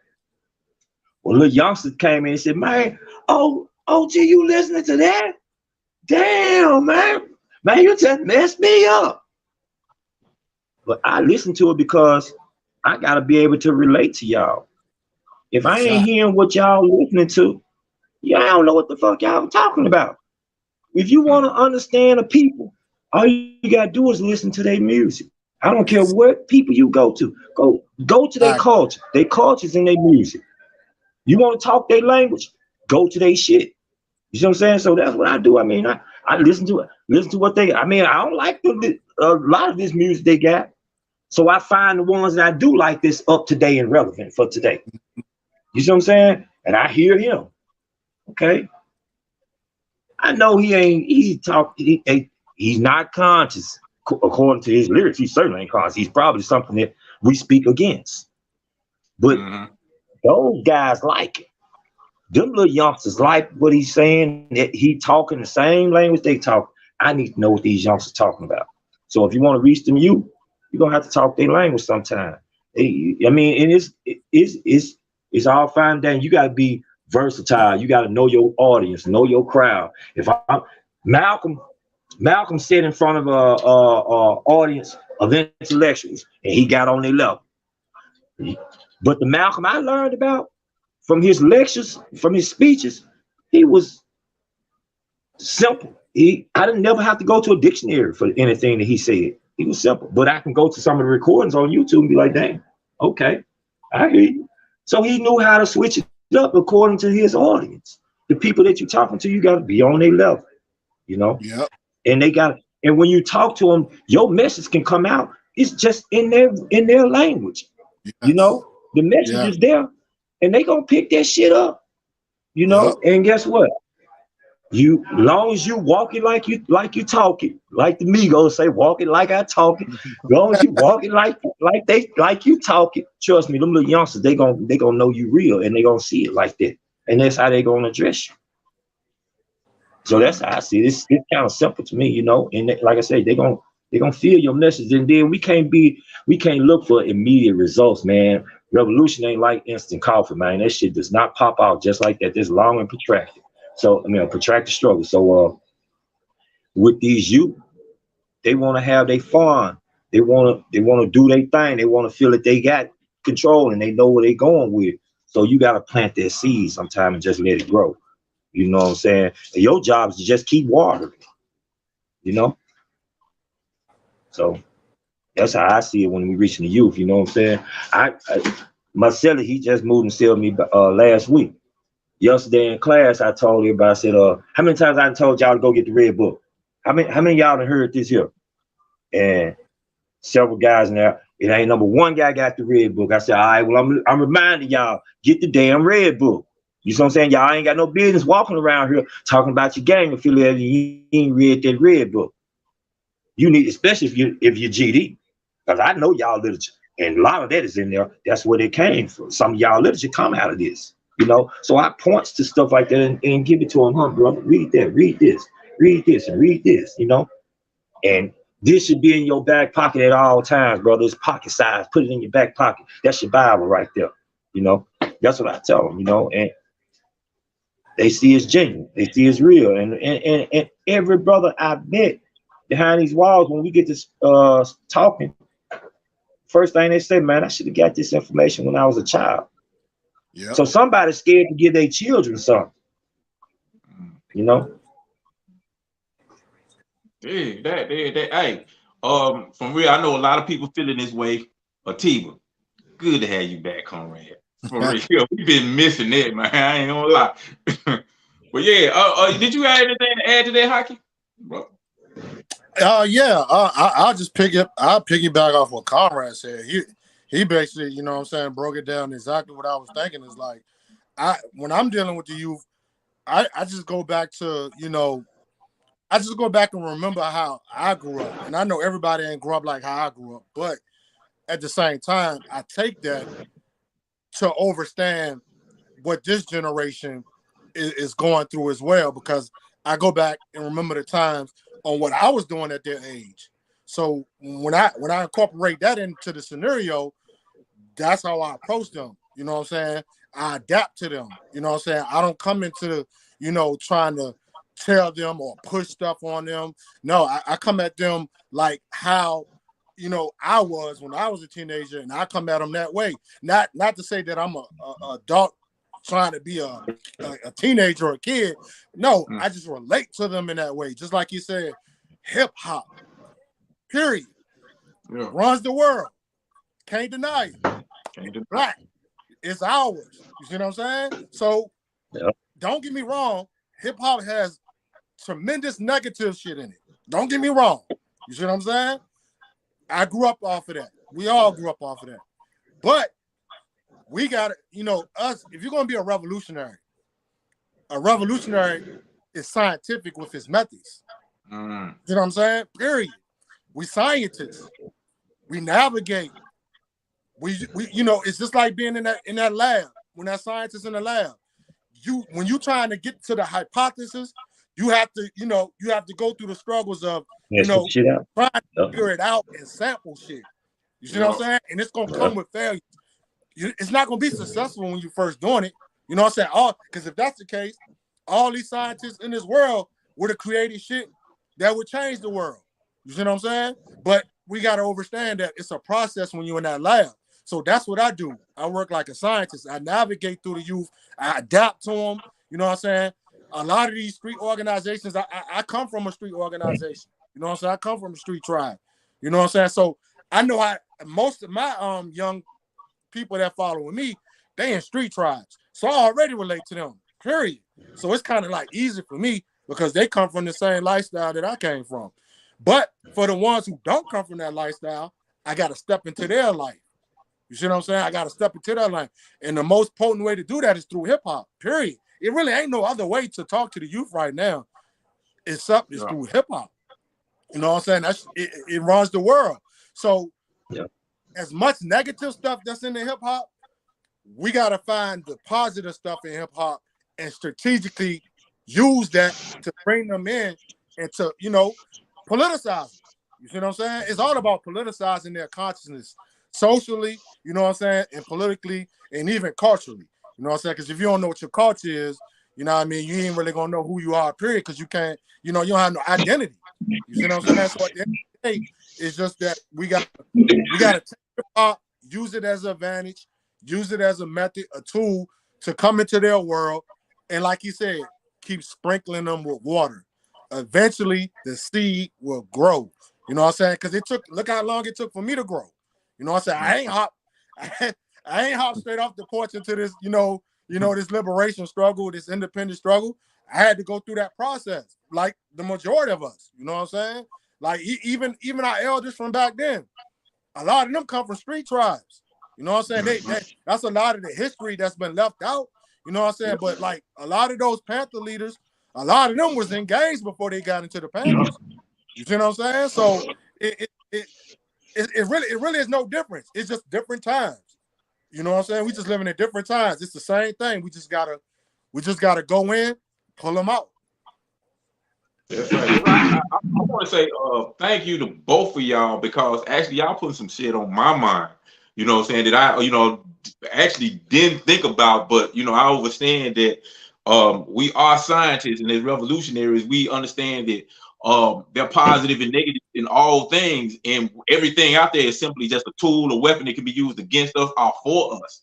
You know what I'm saying? But it's up to us to dissect it, analyze it, and figure out ways in which we can use things that have been historically used against us, against our oppressors.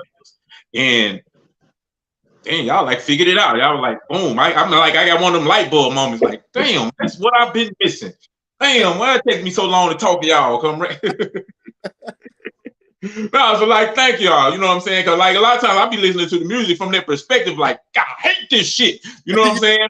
But no, you know what I'm saying? So it's like literally, yeah, you know what I'm saying? You kind of changed my way of thinking about that from a very positive. So, I don't know what the people gain. I know the people gaining a lot from this conversation, but me personally, I'm gaining a lot from it. So yeah, y'all can kind of mess me up with that one right there. Appreciate that. Freedom Power. I'm gonna go through a couple of comments. Freedom Power, he said, you can check out President Salma on Black Power Media this morning when she exposed the PGRNA in New African Independence Day. I mean, in New African Nation Day, to over 20,000 potential viewers, half of which have potentially never heard of the PGRNA. So that's what's up. So yeah, I guess Black Power Media, y'all can go look that up and hear Madam President. That's what's up. Thanks Freedom Power for that. I didn't know she was on that. Let me see. Sama speaking of Madam President, said organizing and holding ourselves accountable to execute our plan, constructive self-criticism and constructive criticism. That's something I'll talk about a lot and get y'all perspective on it. A lot of times people don't really understand the nature of criticism, self-criticism, and what it's for, because we're in our emotions and we don't understand it. Criticism is actually healthy, constructive criticism, because you're supposed to analyze everything that you do in order to make it better. Right. You know what I'm saying? And by doing this, you grow faster. One, if you practice criticism within yourself, constructive criticism, looking at, like when I finish this show, what did we do well? We can build on the things we did well. What did we do not so well? How can we correct it? How can we make it better? You know what I'm saying? When we do that, we can make our organization like better, stronger, and we can grow faster because we ain't got to make the same mistakes over and over and over to it develop to something so big that we forced to deal with it. We can catch it at its beginnings, at its small stages, because we ain't just letting shit go. What y'all think about that whole concept of criticism, self-criticism, as far as a organization, a tool to help build and make us grow as a collective or organization or whatever it is we're trying to do? Let me ask you, Haki. Criticism. Self-criticism and constructive criticism. Yeah. Man, I believe that's like the fundamentals of self-development is self-criticism and constructive criticism. I mean, you can't develop yourself if you don't critique yourself and build yourself to be mentally strong to accept critique. You see what I'm saying? Because, hey, that's how I got where I'm at right now.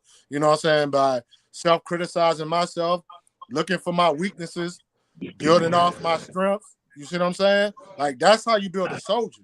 You know what I'm saying? You can't be a soldier. You can't be no soldier, man, if you can't accept critique and self-criticism.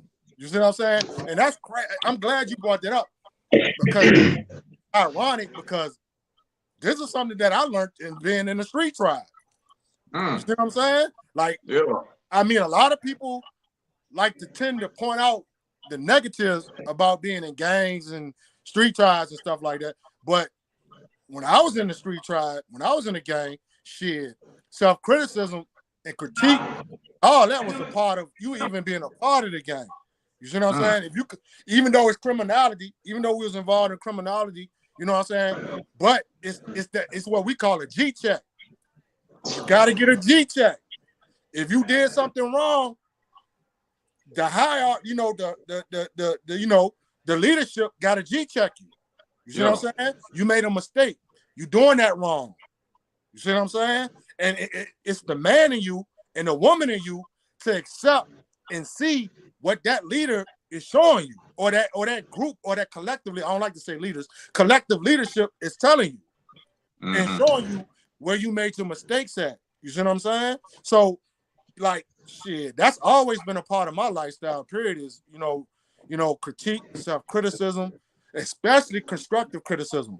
Meaning all of us can get in that room and talk to each other like a man and a woman, point out each other's strengths, point out each other's weaknesses, but the most important thing of it all, help each other in those areas. See, a lot of people, the ones that get emotional over constructive criticism and things of that nature, they're the ones you got to kick out. They got to go. They got to go. They the weak link. That's a weak link that's going to keep your whole movement stagnant. It's going to keep it at a standstill. It's going to keep up a toxic, a toxic cycle of not moving forward. And that's one thing that my elder taught me, and my comrade, my brother, ancestor, Haki Kweli Shukar, told me. Never be in a standstill, brother. Never be in a standstill, sister. If you got a quadre of brothers and sisters, that when y'all formulate this quadre, that means y'all are now stepping into a duty that you have to fulfill, you know what I'm saying, to embetter yourself and self-develop yourself. You see what I'm saying? Anybody who don't want no part of that, you gotta go. Kick them out. Because eventually they're gonna be your downfall. Damn, you know what I'm saying? Because how can you be a man or a woman or develop yourself into a new man or a new woman if you can't take criticism? And like you just said, criticism is healthy. Yeah. You see what I'm saying? You got to look at that as a positive. That's healthy. That's making you become a better person, a better human being, a better new African. You see what I'm saying? If somebody, like, that's another process that helped me get to where I'm at now, is people showing me my strengths and my weaknesses. You see what I'm saying? Especially when you're dealing with research. You know what I'm saying? Like, I had to, look in that mirror and dissect myself. Like, what is my weaknesses when I'm researching? What is my strengths? How do I get here? But in an effective way that's gonna help me, not the quick way. You know what I'm saying? I want to take the hard way. I don't want the quick way out. I want the hard way because it's gonna make me a soldier. You see what I'm saying? At whatever I'm doing. You know what I'm saying? It don't matter what you're doing in life. This shit gonna make me a soldier. So yeah, I encourage brothers and sisters to embrace self-criticism and constructive criticism. Damn right. Appreciate that. You got anything to add, Comrade to see? Well, I guess I can. I mean, criticism is the basis of our struggle. I mean, if we don't have the criticism and self-criticism within it, our organizations and what we're about in the movement, it ain't gonna last no longer than John staying on. So I mean, we got to be ready for that. Most of us, we think criticism and self, or we approach criticism and self-criticism with nitpicking and things of that nature. No, what we have to point out that we have to build each other up for this. Yes. If you go into the U.S. military, they gonna give your ass some criticism and self-criticism, and you can buck if you want to. And guess what they gonna do? They gonna handle that. They gonna discipline your ass. You see what I'm saying? They don't play that. So we have to look at that and say, hold on, these people is powerful. How are they powerful? You see what I'm saying? Right. How are they powerful? Because they have broke away from their weaknesses or train their soldiers and their troops to break away from certain weaknesses. You know it's got to be some criticism and self-criticism going on. You got guys in there standing right there shooting at each other, dodging explosions and shit, and they constantly going.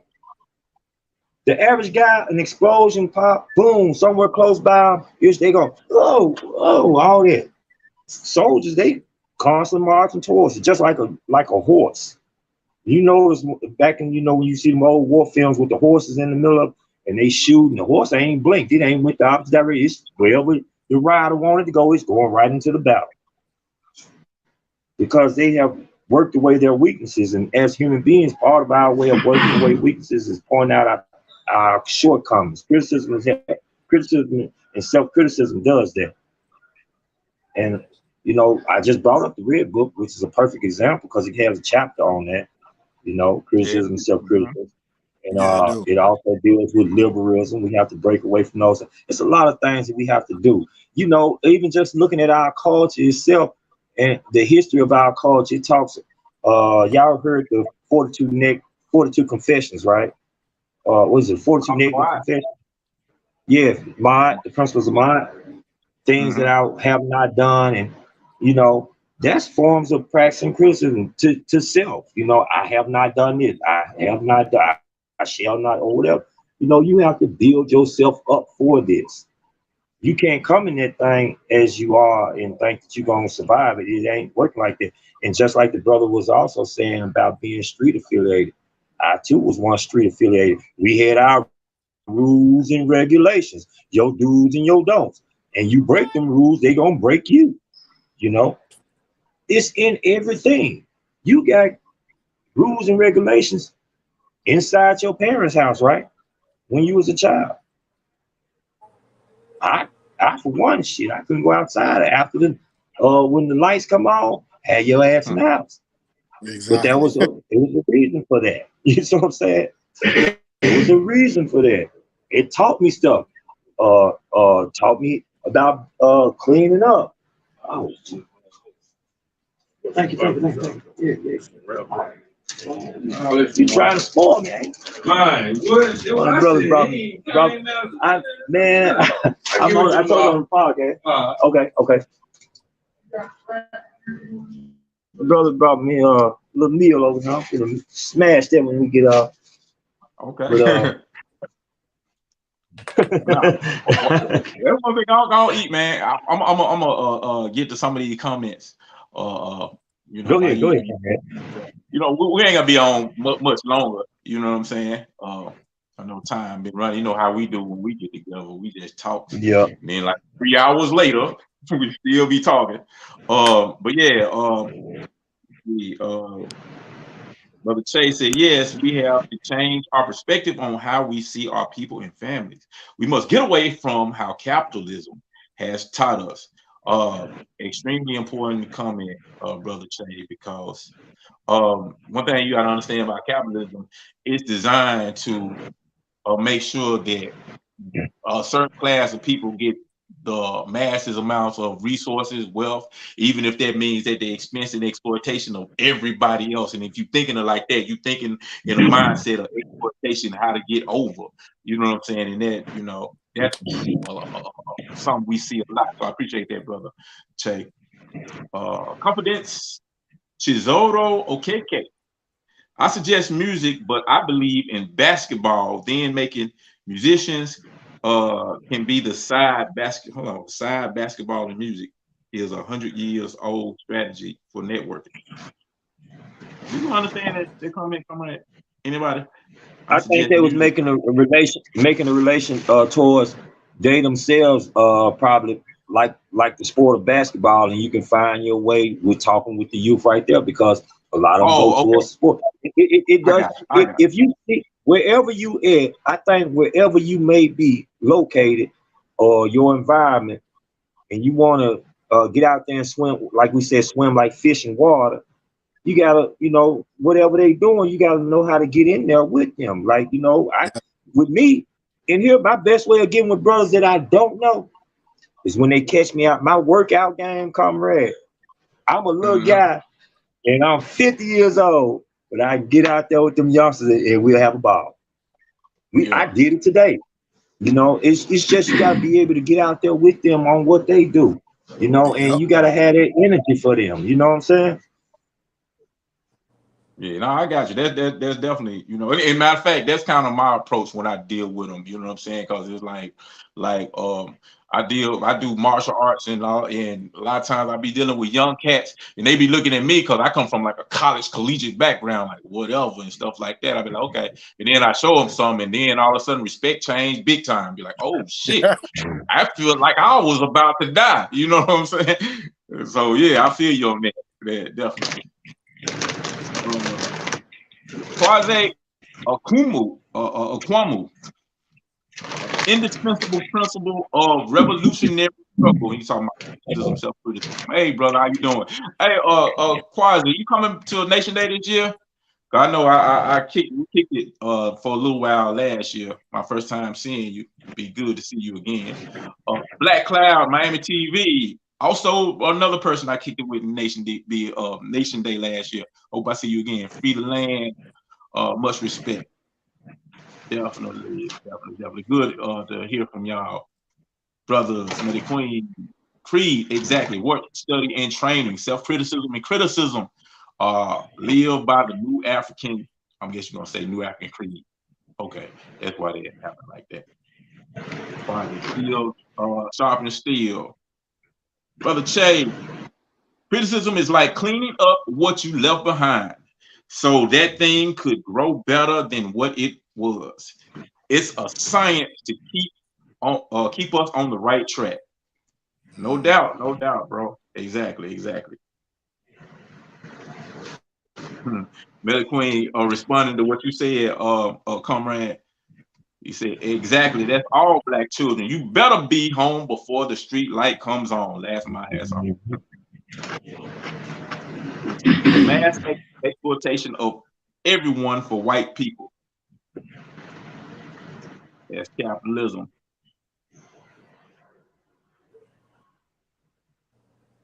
Freedom Power said, name as many conscious revolutionary hip hop artists as possible and expose the youth of them. It's something that I'm kind of been slipping on. Now I think I'm gonna pick it back up on Nation Day because we actually supposed to be starting an entertainment show here on NABA. Something that exposes, conscious hip hop, revolutionary hip hop. We just kind of got, wrapped up into doing Nation Day and a whole bunch of things. I mean, it's this thing called a Million Black Fathers March. Is actually the same time as Nation Day. So when I leave Nation Day, I gotta go straight to that. So, but yeah, we're gonna get back on that. So yeah, definitely. We've been on. We approaching 2 hours and stuff like that. I ain't gonna hold y'all too long. I see my comrade up there grubbing down, man, like you eating good, bro. Yeah, good as you can. I guess. Brother made some wraps last night, and it tasted so good. I told him next time he make some, put me in. So he said he want to make something today. He did. Hey, damn good. It's something you were saying though. We were talking about the brother earlier that got murdered. Which one? In Virginia. The one in Virginia. I listened to a song that he had today. You know he was an artist. Which one you talking about? Who? The boy brother from Virginia that got The murdered? one the one that's on CNN now about his the cops beat him to death and stood on him. Had they smothered him for like 11 minutes. He's from Africa. I can't pronounce his name. Yeah, the brother from Africa. I think his name is Evo. Evo. Yeah. Something to that nature, if it ain't. But he was an artist. I heard one of his songs today that he had recorded. Yeah, he was an artist. You know. Yeah, he was all right. Yeah. I heard like a couple of his songs. He was an artist. He definitely was an artist. Mm-hmm. He just was a brother that he was just a brother that he just had some mental health issues.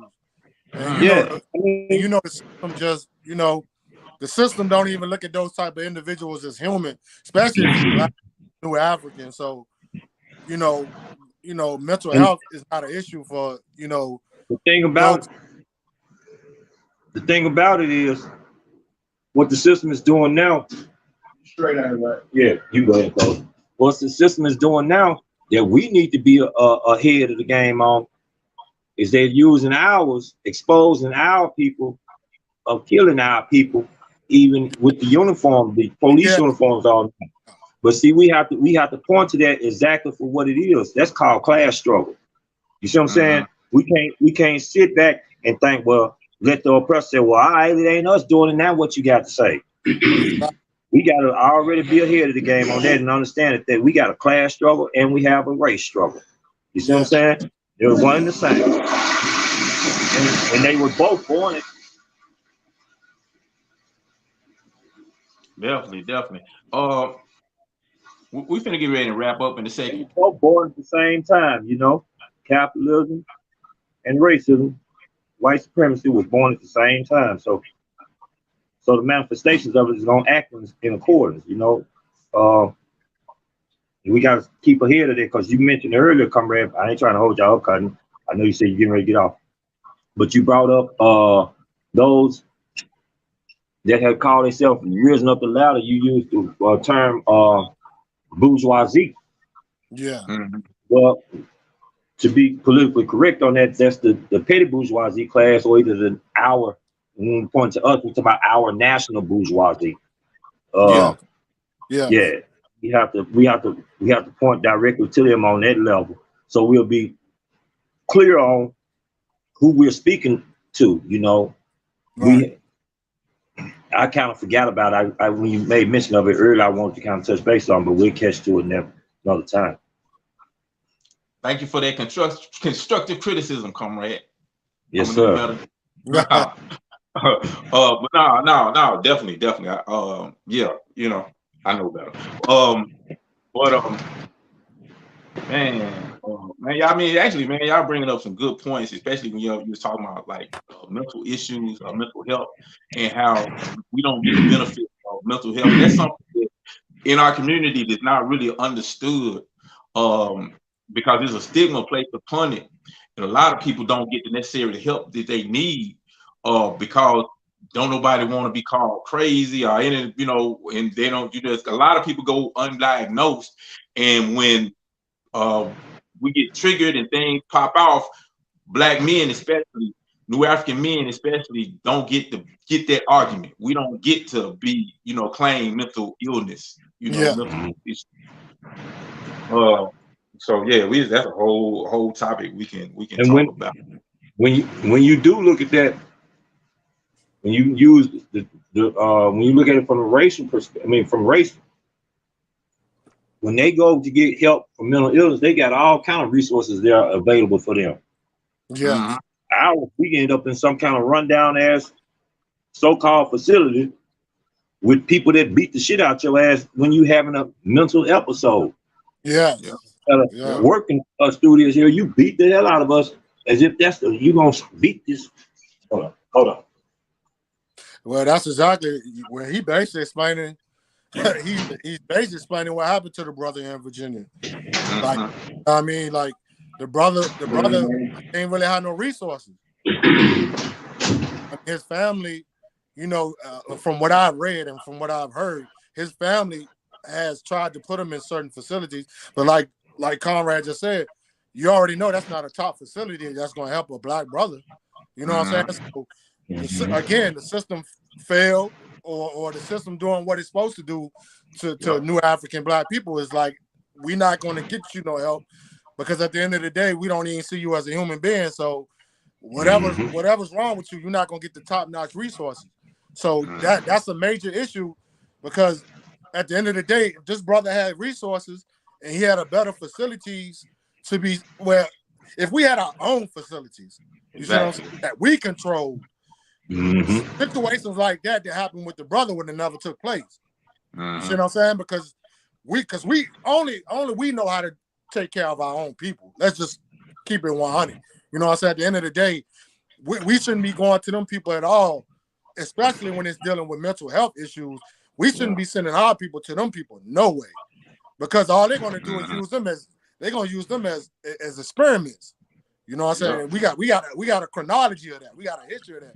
It's being test dummies. You see what I'm saying? So at the end of the day, it's like, we need our own mental health facilities. If we're going to be if we talking about self-determination, we talking about we talking about being a nation. Shit, one of the most important things we're supposed to have right now is mental health institutions that's independent of theirs. You see what I'm saying? So we can stop situations from happening that happened to that brother in Virginia, where I'm at. And it's crazy because it's not too far from me where that happened at. Wow, that's crazy. Yeah, man. Well, man, first of all, I want to appreciate everybody. Thank you, Comrade, for getting your situation back, so I won't be up here struggling by myself on all these shows. And Haki, man, much respect for everything. I know you hold it down, Comrade. I'm trying. But yeah, much respect for what you're doing. Continue, man. Any final words for tonight that you want to leave the people with before we get out of here? Yeah, man. I just want to thank y'all for, for bringing me on your platform. I truly appreciate the build, you know what I'm saying? And just, send the message out to the people out there, man. Get organized, man, and a nation build. You know what I'm saying? Like Conrad said, we are our own liberators. We got to do it ourselves. You know what I'm saying? Ain't nobody coming back to save us. You know what I'm saying? Ain't nobody going to free us. We got to free ourselves. So, that starts with ourselves. That starts with, each individual, you know what I'm saying, taking accountability and the responsibility of educating themselves, liberating themselves, you know what I'm saying, and get politically educated. I can't stress that enough, man. Political education, man. Set up some political, education groups in your community. You know what I'm saying? Because too many people keep skipping this process. They don't want they want to hop straight into this just based off of consciousness, or you want to be a part of a conscious movement. No, get politically educated, man, and especially get politically educated on new African, politics, man. Get into the naps. You know what I'm saying? And find out what the new African independence movement is about, man, and continue to build, man, nation build. Man, well said. See, every time you say something, I be like, want to jump in and have like another hour worth of content, but I ain't gonna do it. You know what I'm saying? But political education, what he said, damn right. Comrade Atiba, man, you got anything you want to leave the people with? My mouth full. I'm stuffing my face, bro. No, it's all right. It's like you're gonna be back next week. Listen, I am so happy to see y'all, to be here. My life feels totally different when I'm on this show with the Comrade and my family. And I'm talking about everybody watching. Y'all my family. Y'all been adopted by me, no matter what. I don't care what you say. I'm your brother. Yeah, man, it feels good to be back, though. I missed everyone, man. I missed all y'all. And like I said, I need to hear this. I need to sit down and listen and hear brothers like yourself share what y'all know and learn and experience. Because I hate being the only one up in here talking. Felt like I was on the island since I was gone. So Yeah, it feels good to be back. Big that. Well, that's what's up, man. I want to appreciate everybody for stopping by. Appreciate both of the comrades, man, for all the work that y'all do in the community and raising up. And like you said, all I can do is reiterate what's already been said. We got to organize. We can't do this thing individually, because as an individual, it's just like one finger. One finger, you ain't that strong unless you just know some master kung fu and you do that. You know what I'm saying? Hit that pressure point. But for the most part, one finger is very weak. But you take 5 fingers and a thumb, ball them up into a fist, and you will knock somebody's ass out.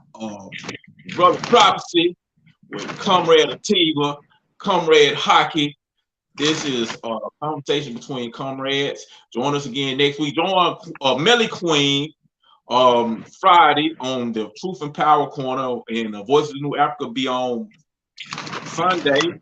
And just check out the broadcast. And man, you know what I'm saying? Haki, I hope, I'm gonna ask you permission when you drop something, man. Let me just slide it into the show, you know what I'm saying? Let everybody from the novel check out what you're doing, if that's cool with you. Hey, be my guest, man. Like I always tell brothers, man, if it's something that you see of mine, you can have it. What's mine is yours, you know what I'm saying? Like that's what I do it for. I don't do it for nothing else, man. So it's like if you see anything that you think can contribute to your broadcast, man, snatch it up, man. You got permission to snatch mine. All right, well, appreciate that. What's up? And like I said, you always got a platform right here. Love everything you do, man. But you know what I'm saying? For NABA, New African Broadcast Association, we're gonna see y'all again next week. This conversation between comrade, free the land, y'all. I'm back.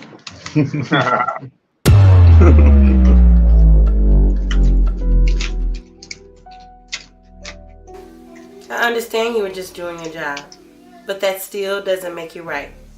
Yep. Oh, I'm definitely fighting this. Okay, thank you. Babe, you ever thought about doing something different? What you talking about, babe? I mean, look, police shoot us dead in the streets. Corporations poison our food and our water with lead and other chemicals. They flood our streets with drugs and lock us up and try to survive. And now we can't teach our own history, black history. It's clear the system ain't made for us. So what we're supposed to do, babe? Maybe it's time we start our own system. Pack your bags. Why? We're going to South Carolina. I gotta get gone, comrade. I'm gonna hit you up. You hear me?